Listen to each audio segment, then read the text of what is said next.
যে নবীজির প্রশংসা শুনলে, নবীজির গুণকীর্তন শুনলে ভালো লাগে, যার অন্তরে, যার চেহারা খুশ হয়ে যায়, যার চেহারা সুন্দর হয়ে যায়, হাসি আসে চেহারায়, মুখে হাসিও ফুটে উঠে নবীজির প্রশংসা শুনলে, সেই আশেক রাসূল, সে আহলে সুন্নাত ওয়াল জামাত, সেই সুন্নি। এছাড়া বাহিরে কেউ সুন্নি হতে পারে না। আর কিছু আছে এদিক সেদিক ঘোরাফেরা করে আর আমি সুন্নি, আমি আহলে সুন্নাত ওয়াল জামাত। কিন্তু আহলে সুন্নাত ওয়াল জামাতের ইমাম যারা আছে, ইমাম মাতুরিদি রহমতুল্লাহ আলাই, ইমাম আবুল হাসান আশআরি রহমতুল্লাহ আলাই, তাদের কারো কোনো কথা এসে শুনে না, তাদের কোনো বক্তব্য সে মানে না। তাহলে সে কি করে আহলে সুন্নাত ওয়াল জামাত হতে পারে? আমার তো বুঝে আসে না। নিজেকে শুধু আহলে সুন্নাত ওয়াল জামাত, আমি আহলে সুন্নাত ওয়াল জামাতের লোক, একথা বললেই শুধু চলে না। আমরা এটা মানি না।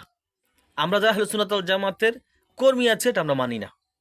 অবশ্যই আহলে সুন্নাত ওয়াল জামাতের ইমামদের বক্তব্য মানতে হবে, তাদের কথা শুনতে হবে। না হলে শুধু মুখে বলে হে আহলে সুন্নাত ওয়াল জামাতের কেউ না, কেউ হতে পারে না। এটা আমরা সবাই জানি, ভালো করে জানি। আপনার আহলে সুন্নাত ওয়াল জামাত, আপনি সুন্নি, আপনি নিশ্চিত জান্নাতি, নিশ্চিত জান্নাতি।